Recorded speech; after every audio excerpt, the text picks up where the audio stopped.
편의점에 있대요. 그래서 거기서 거의 식사를 많이 했는데 또 먹다 보니까 단짠하고 기름지니까 또 이 회원님도 맛이 어떻게 좀 들었나 봐요.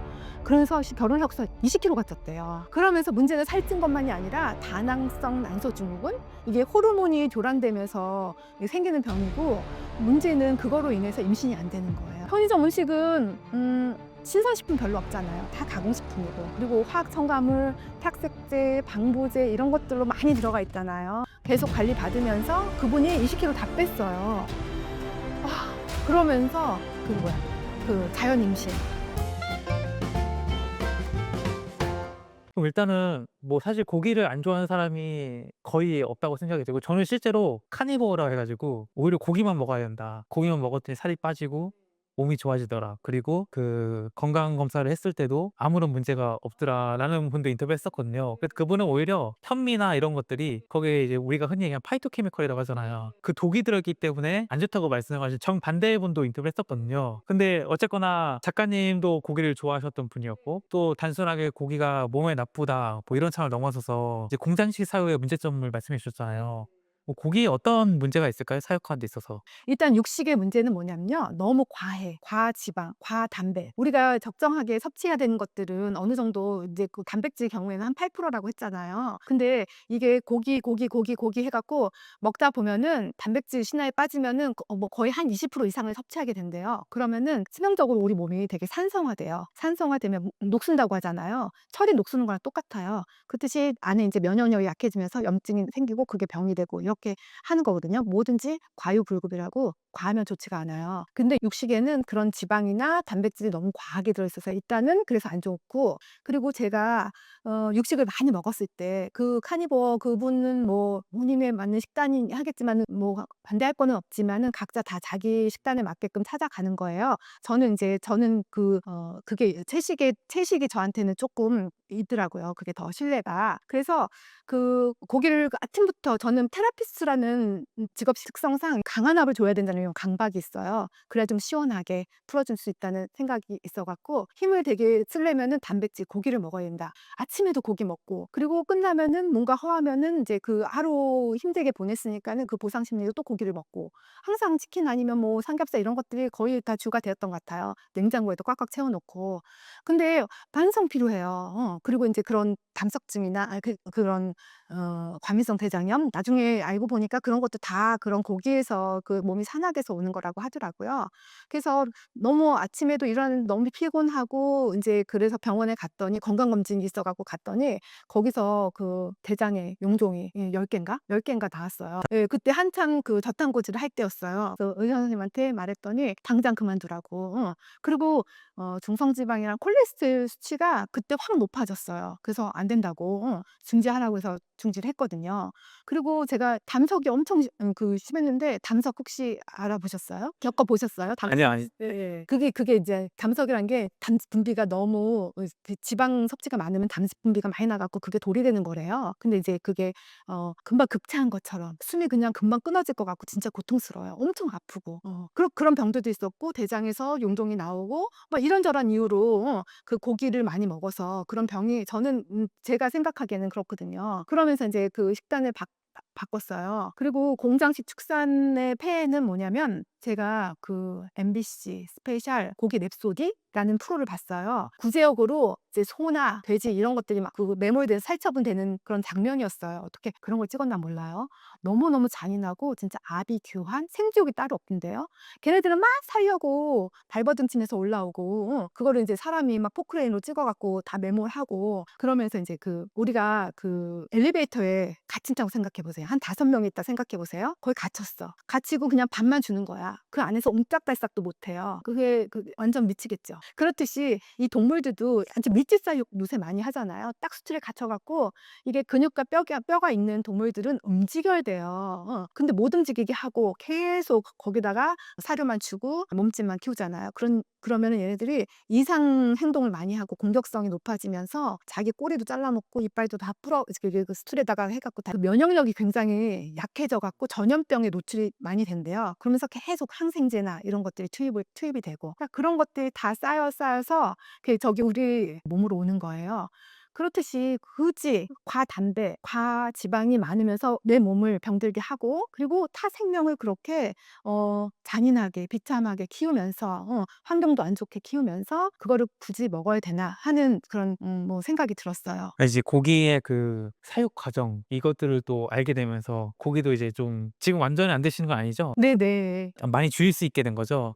제가 또 반려견을 키웠어요. 네. 그러면서 얘네들이 반려견을 3 마리를 키웠는데 얘네들이랑 같이 생활하다 보면은 희노애락, 공포 이런 게 다 있어요. 정말 생각이 빠꼼이에요, 애기들처럼. 근데 얘네보다 더 지능이 좋은 애들이 소, 닭, 돼지래요. 근데 얘네들도 거기 갇혀 있으면서 닭은 뭐 요만한 A4 용지에서 평생을 산대나 뭐 이러더라고요. 옴짝달싹 못하고. 그런데 그렇게 얘네들이 그렇게 키워지면서 얼마나 공포와 그런 걸 느끼겠나 하는 생각에 굳이 사람의 생명에 도움이 되거나 생명 연장에 도움이 된다면은 뭐 반대할 생각은 없어요, 일단은. 그렇지만은 내 몸도 병들게 하고 그렇게 타 생명을 그리고 얘네가 또 온난화 얘기, 환경 얘기 또 나오는데 소가 똥을 싸면은 사람의 60배를 싼다네요. 네. 그게 인제 주요 토양을 오염시키고 수질을 오염시키고 그리고 얘네들 트름하는 거 그게 뭐 자동차 배기가스랑 같다고 하더라고요. 그럴 정도로 지구를 너무 온난화하게 하고 그리고 아마존 뭐 지구의 폐잖아요. 거기를 막 무분별하게 훼손하면서 얘네 가축장을 만들고 그러면서 문제가 많이 되더라고요. 그러면은 그렇게 이제 다큐멘터리도 보시고 이제 뭐 여러 가지 환경에 미치는 영향도 아시게 되면서 그럼 지금은 이제 고기를 얼마나 드시고 좀 고기 섭취에 대한 뭐 원칙 같은 것도 있으신가요? 저는 제 지향점이 항상 여기다가 맞춰 놓고 현미채식을 맞춰 놓고 다른 데 가더라도 여기를 자꾸 오려고 하는 그런 것들을 하고 있거든요. 그렇듯이 저도 내가 나중에는 정말 비건의 삶을 살고 싶어요. 아직까지 못해서 고기도 먹긴 먹어요. 그렇지만은 예전에는 매일 먹을 거 지금은 1 년에 한두 번 가족들 인제 식사나 뭐 이렇게 외부 약속이 있으면은 고깃집 가면은 생채소가 되게 많더라고요. 그래서 예전처럼 막 옛날에 안 먹다 먹으니까 막 노린내도 나고 좀 역해요. 그래서 잘 먹진 않아요. 치킨도 마찬가지고 이게 닭똥 냄새가 나고 뭐 하여튼간 그렇더라고요. 안 먹다 보니까. 옛날에 그렇게 맛있었는데. 그래서 쪼끔씩 이제 줄여 나가고 있어요. 많이 안 먹죠, 옛날보다는. 뭐 고기는 사실 쪼금 본인의 의지를 가지면은 뭐 아까 말씀하셨듯이 뭐 자기 몸이 변하면서 좀 이제 뭐 노린내도 나고 하면서 좀 줄이시는 분도 있긴 있더라고요. 또 환경 윤리적인 부분, 생명 윤리적인 부분 이런 것 때문에 안 드시는 분도 있고. 근데 이제 아까 말씀하셨던 고기와 마찬가지로 가공식품도 말씀하셨잖아요. 이제 뭐 사실 가공식품이 아닌 게 없잖아요, 요즘에 진짜. 뭐 빵도 그렇고 과자도 그렇고 뭐 이런 것들은 좀 어떻게 줄이셨어요? 그거 진짜 난관이었어요. 고기는 쉽게 끊을 수 있었어요. 근데 이제 가공식품 단순 탄수화물이라고 그러죠. 빵, 과자, 떡 이런 것들 저 완전 많이 하거든요. 그리고 배가 아무리 불러도 디저트 배는 또 따로 있다고 하잖아요. 또 아줌마들은 또 특히 그래요. 2차 꼭 가서 디저트랑 커피 먹는 게 그래도 낙이거든요. 그럴 정도로 엄청 좋아했는데 이걸 끊어야 돼요. 왜냐하면 얘네가 중성지방 수치를 단순 마른 비만 저희 샵에도 마른 비만이신 분들이 많이 와요. 근데 셀룰라이트가 너무 많아. 얘기 들어보면 다 이런 빵순이, 떡순이 막 이런 거 빵지술래 막 이런 거 다니시는 분들은 정말 셀룰라이트가 엄청 많더라고요. 그래서 일단은 중성지방을 줄이기 위해서라도 셀룰라이트를 없애기 위해서라도 이런 단순 탄수화물을 끊어야 돼요. 왜냐하면 얘네가 가루식품이기도 하지만 거기에 이제 단 거가 많이 들어가니까 그리고 달면은 시럽 뭐 이런 게 많이 들어가니까 인슐린을 많이 높여서 이제 지방 전환으로 빠르거든요. 끊어야 되는데 이게 마약 중독이랑 똑같이 먹어야지 힘이 나요. 막 달달달 안 먹으면 뭔가 뭐 힘이 없고 먹으면 바짝하고 그러거든요. 그래서 끊기가 쉽지 않았는데 이거는 의도적으로 해야 되겠더라고요, 제가 살려면은. 그래서 일단은 장 보기 전에 좀 먹고 가요. 간단하게 허기지지 않게 먹고 가고 그리고 그쪽 파트는 가지도 않아요. 그래서 일반 마트보다는 저는 유기농 마트를 많이 가거든요. 그런 데 가면은 그런 가고 싶은 많이는 없어요. 채소 과일 위주로 많지. 그렇게 하면서 조금 그리고 이제 막 옛날에는 막 쟁여 놨었어요, 집에. 빵도 막 사다 놓고 과자도 막 팬트리에 쟁여 놓고 했는데 인제 그런 거 전혀 없고 뭐 생리할 때나 이럴 때 단 거 땡기거든요. 그럴 때는 뭐 단팥빵 정말 먹고 싶으면 그거 하나 사러 가요. 근데 인제는 귀찮아서라도 빈도수가 많이 줄더라고요. 그래서 천천히 쪼금씩 줄여 갔어요. 많이 줄였어요, 옛날보다는. 그럼 그거는 이제 자녀분들도 같이 주셨나요? 아니면 작가님만 그렇게 좀 엄격하게 줄이신 건가요? 저는 좀 더 엄격한데 걔네들도 많이 왜냐면은 황성수를 갔다 오면은 이 머리에 지식이 들어가서 걔네도 그게 안 좋은 줄 알고 항상 "이건 안 먹어야 돼, 안 먹어야 돼." 그런 것들이 있어요. 저희 식구는 뭐 우리 남편은 다 정신병자라고 하는데 저희는 구호가 그래요. "각자 몸 각자 알아서 하고 나머지 가족들한테 피해 주지 말자." 이런 구호가 있거든요. 그래서 절대 건강으로 진정으로 남한테 이제 그 가족 구성원한테 저는 아빠한테 너무 당했고 엄마가 그렇기 때문에 저도 유전자가 좋지 않다는 걸 알거든요. 그래서 제가 할 수 있을 만큼은 하자는 주의예요. 그 애들한테도 그렇게 하고 평생 키워줬는데 지금 성인 될 때까지 걔네들 키우느라고 제가 인도네시아 가서 기러기 엄마 돼 갖고 얼마나 개고생을 했는지 몰라요. 근데 지금 애들이 또 아파 갖고 우리 딸은 되게 자주 아파요. 걔도 인도네시아 있으면서 저희가 주재원으로 간 게 아니라 자영업자로 간 거였거든요. 그래서 아낄 수 있는 건 먹는 것밖에 아낄 수가 없었어요. 그래서 싼 식재료나 아니면은 정크푸드 같은 거, 라면이나 이런 걸 많이 먹었어요. 그러면서 애들도 건강이 되게 안 좋게 잔병들이 되게 많아. 그래서 끄떡하면은 응급실에 갔었어요, 옛날에는. 저도 그렇고. 저도 그때 살이 되게 많이 그때 찐 거예요. 그러니까 애들도 이제 살이 빠지면서 걔네들도 그 응급실 가는 횟수가 많이 줄고 본인들도 알아요. 음식이 어떻게 건강에 영향을 미치는지. 걔네들도 거의 안 먹어요. 근데 우리 남편은 아이스크림 먹어요. 남편이 문제예요, 남편이. 아직 공부가 덜 되셔서. 공부 안 돼요. 이거 나이가 먹으면은 꼰대예요. 말 들으려고도 하지 않아요.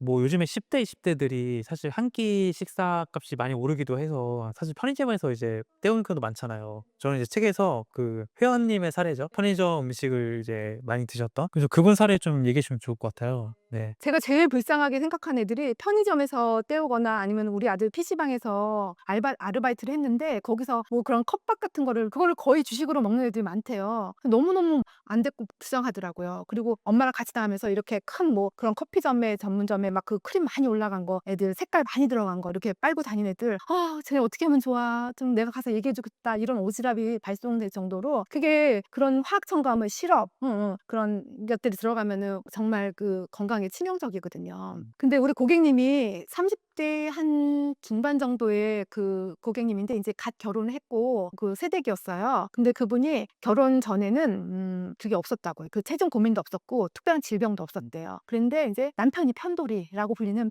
편의점 마니아. 편의점 음식을 그렇게 좋아한대요. 그래서 이제 일상을 그렇게 이어가고 아침에는 뭐 정신없어서 아침을 제대로 못 먹고 점심도 식사도 그 회사 근처에서 대충 때우고 이제 점심만큼은 자기가 이제 밥을 해 갖고 이제 엄마 밥을 먹던 건강한 밥을 먹던 그런 게 있어 갖고 하려고 했는데 남편이 편의점을 너무 좋아하는 거야. 와이프가 해 놔도 별로 맛있게 안 먹고 그 아파트 내려가면 1 층에 편의점이 있대요. 그래서 거기서 거의 식사를 많이 했는데 또 먹다 보니까 단짠하고 기름지니까 또 이 회원님도 맛이 어떻게 좀 들었나 봐요. 그래서 결혼하고서 20kg가 쪘대요. 예예. 그러면서 문제는 살찐 것만이 아니라 다낭성 난소증후군 이게 호르몬이 교란되면서 생기는 병이고 문제는 그거로 인해서 임신이 안 되는 거예요. 너무 아이를 갖고 싶은데. 그래 갖고 자연임신이 힘들어 갖고 시험관 아기를 이제 하려다가 이제 저희 시합에 이제 그 살을 빼러 오신 분이에요. 근데 얘기를 들어보니까는 가고 싶으면 너무 많이 드시는 거예요, 편의점 음식을. 그래 갖고 옛날에는 그 엄마 결혼하기 전에는 채소나 과일 같은 과일 너무 좋아했는데 이제 그럴 여유가 없는 그 남편이랑 같이 먹어야 되니까. 그래서 이제 그분의 식단을 피드백을 드리면서 그분이 다행히 자기가 먹던 음식이고 그렇게 저항감이 없더라고요. 그중에도 이제 고객님들 보면 옛날에 저처럼 안 먹던 분들은 저 그걸 어떻게 먹어요? 뭐 채소 뭐 샐러드 이런 거 막 치를 떨어요. 근데 그분은 다행히 그게 없이 잘 받아들이더라고요. 그러면서 차차차차 먹으면서 계속 관리 받으면서 그분이 20kg 다 뺐어요.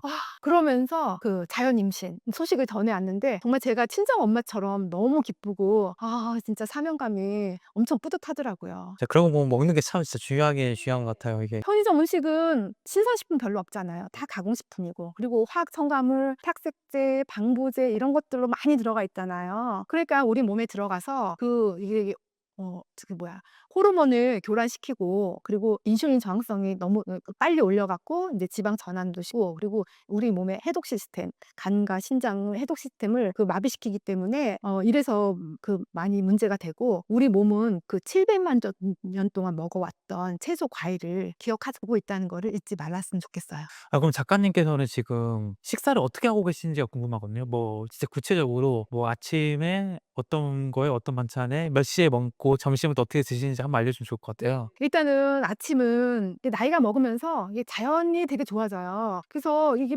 복잡한 도시보다는 이게 숲속이나 이게 자연에 갔을 때 마음이 편해지고 그러더라고요. 그래서 자연을 되게 좋아하는데 우리 몸에는 자연치유 생체 주기가 있어요. 근데 아침 새벽 4시부터 12시까지는 배출의 시간이에요. 그래서 아침에는 과일을 먹어요. 그 시간 동안에 이제 다른 거를 넣어주면 탄수화물이나 단백질을 넣으려면은 소화 효소가 엄청 몸이 힘들어요. 그리고 배출을 방해하고 왜 아침에 일어나면은 우리 잘 때 땀도 많이 흘리고 입냄새도 나고 소변도 보고 싶고 대변도 보고 싶고 하잖아요. 배출의 시간이라서 그렇거든요. 그래서 이 시간에는 저는 배출을 방해하지 않는 과일은 거의 80% 90%가 수분이에요. 그렇기 때문에 그리고 거기에는 그런 효소들이 되게 많고 세포가 좋아하는 효소들 과일에는 그리고 그 껍질에 있는 그 파이토케미칼, 항산화 성분 이런 것들, 섬유질 이런 것들이 우리 몸에 들어가서 그 되게 좋은 영향을 많이 미치거든요. 그래서 일단 아침에는 그렇게 먹고 그리고 점심에는 이제 현미밥에 나물 반찬 그거 위주로 먹고 그리고 6시 저녁에는 뭐 현미밥을 먹을 때도 있고 과일을 먹을 때도 있고 전 밥순이라서 밥을 좋아해서 밥도 그렇게 먹어요. 현미밥에 나물 반찬에는 국도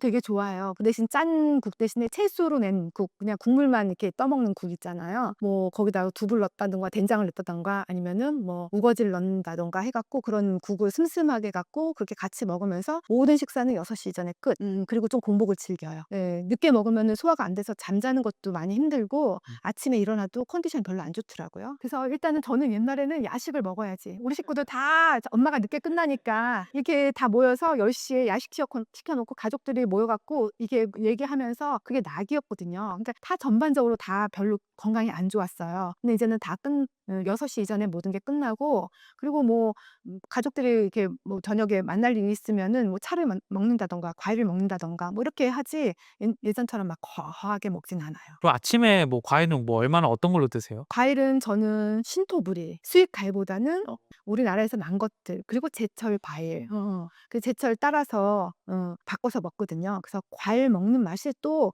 엄청 다양하니까 과일 먹는 맛도 되게 쏠쏠해요. 한 가지만 먹으면 되게 지겹잖아요. 그럼 그때 이제 아침이든 점심 저녁이든 간에 뭐 양에 대해서는 따로 뭐 배부를 만큼. 그 대신 껍질을 먹어야 돼요. 왜냐하면 껍질이 주는 이점, 농약에 대해서 걱정을 하시는데 우리나라는 그런 부분에서 농약에 대해서는 관리가 그래도 좀 어느 정도 철저하대요. 그래서 출하하기 전에 3개월 이전까지만 그 농약을 치고 이후는 농약을 안 친대요. 그 자연의 바람에 햇빛에 날아가서 큰 걱정 안 하시고 그리고 설사 있더라도 저는 베이킹소다랑 식초랑 해갖고 좀 담가놔요. 그다음에 씻어갖고 뽀득뽀득 씻어서 먹는데 지금 10년째 과일을 그렇게 먹는데도 제가 뭐 농약 때문에 잘못되거나 뭐 더 일단 나타나지는 모르겠지만 지금 뭐 그렇게 크게 문제는 없어요. 그래서 뭐 많은 분들이 이제 농약 걱정 많이 하는데 우리나라는 그 관리가 잘 되고 있기 때문에 그냥 뭐 식초와 베이킹 소다 같은 농약 색조법을 이용해서 씻어서 먹으면은 큰 문제는 없다. 네네. 훨씬 주는 이점이 많거든요. 그 껍질이 주는 이점, 항산화 성분 그 색과 향을 나타내는 게 껍질이잖아요. 참외 노란색, 사과 빨간색, 포도 있잖아요. 그게 인제 우리 몸에 들어가서 파이토케미칼이라는 그런 항산화 성분 역할을 해서 면역력을 높이는 데 엄청 도움을 줘요.